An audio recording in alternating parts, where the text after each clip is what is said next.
Sure. I think that's absolutely true. I think in leadership, look, in all leadership positions, there's sometimes where you feel you've been cast a little bit adrift and you're a little unclear, and being able to talk to somebody about the situation. Now, certainly it can start with a spouse or a close friend, but often you need somebody who knows a little bit more about the internal operation of whatever institution you're in.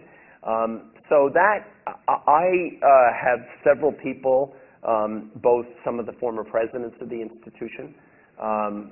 The provost and I work incredibly closely. We really collaborate on a lot of things. We exchange a lot of things, I think, and we find ourselves agreeing most of the time, but not always, and that's a good thing. And the trustees, I think, certainly I use the trustees as a network to really reflect on things.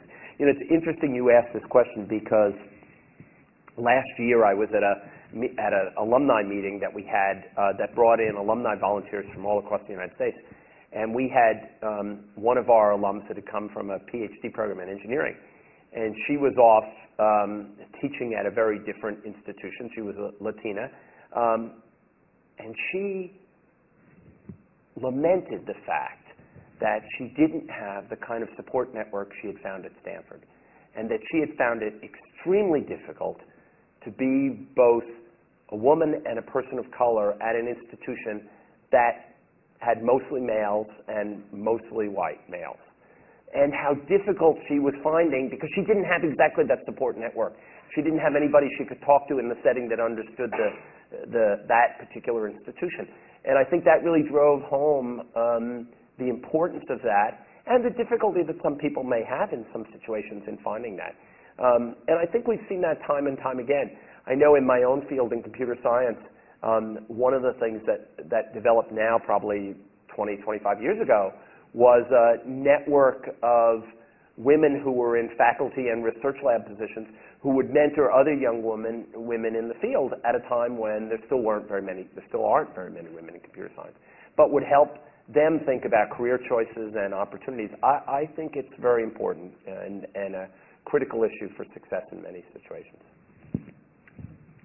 Hi, my name is Ali Valenzuela. I'm a PhD candidate in political science.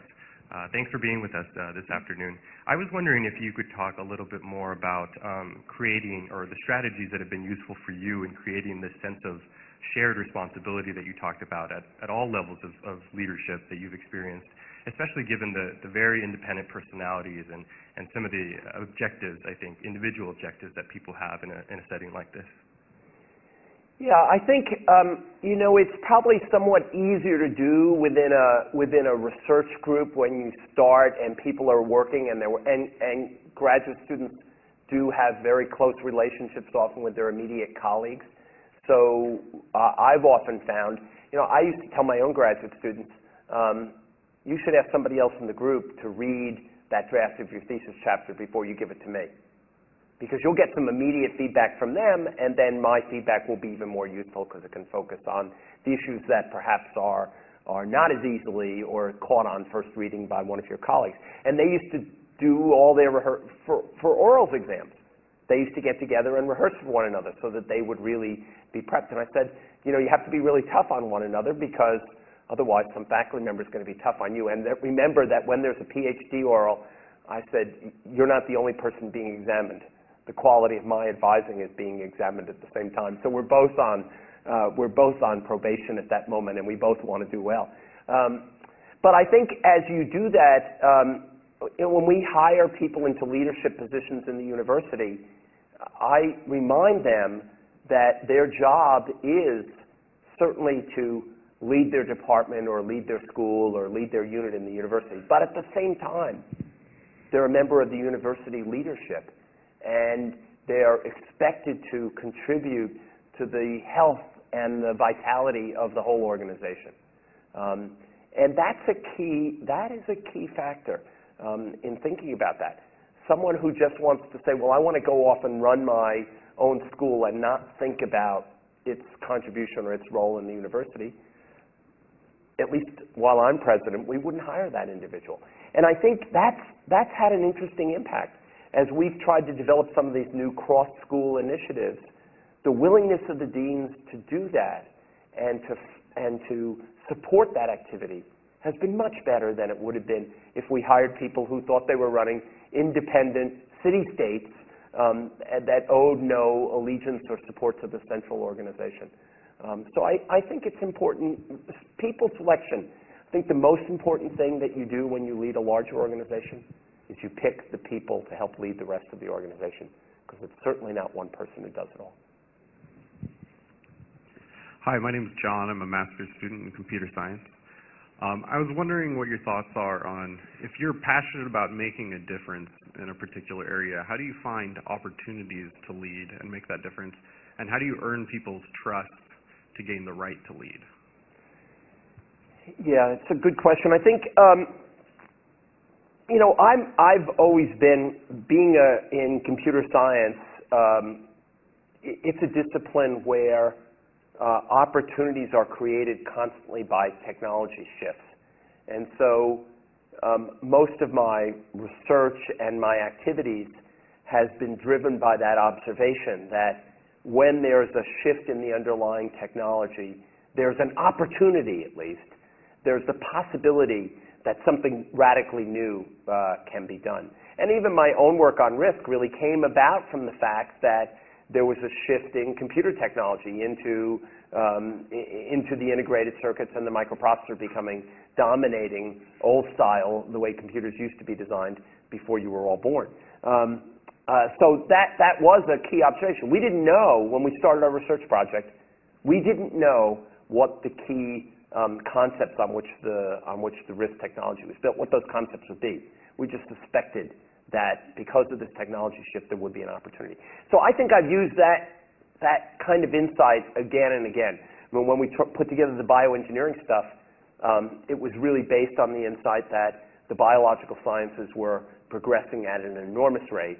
They built a whole new plateau of knowledge, and that knowledge would be applicable, and that engineers could use that insight in the same way they had used advances in chemistry and physics and mathematics to make contributions in other fields, that they could then use that insight to make contributions into the biofield. So that kind of notion of paradigm shift. So I look for that, and you also look for problem challenges. And energy is something that's driven not necessarily by the fact that we have a fundamental shift in the underlying technology, but the fact that we've got a monstrous problem that's going to force us to change technologies. So I think I look for that.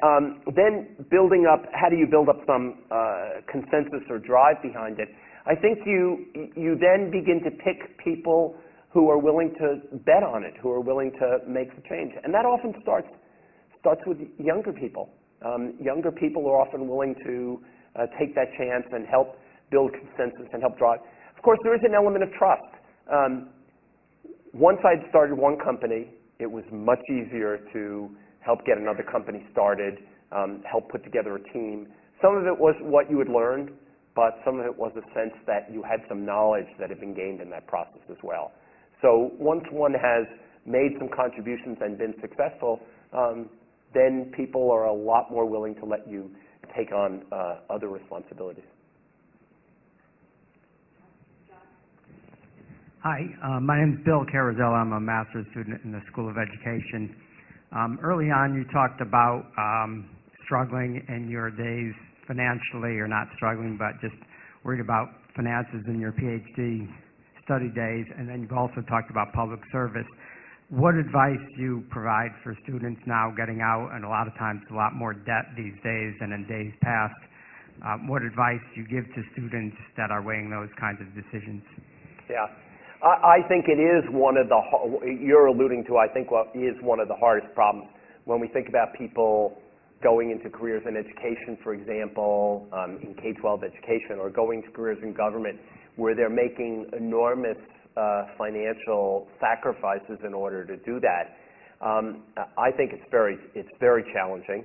We've obviously tried to do some things with loan forgiveness programs to try to get over that, and I think that's an area where I think I'd like to see us continue to do some building, because I think if people are willing to make that personal sacrifice, that all of society and the university should be helping them.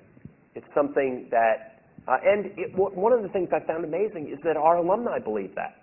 Our alumni believe that if somebody wants to go to the education school and go into K-12 education, wants to go to business school and then go work in nonprofits, or the law school and work in public interest law, that our alumni are willing to say, well, that's something we want to make an investment in. Not everybody needs to go to Wall Street, be the corporate lawyer, start the next .com, that we need really educated people to go do these other roles as well.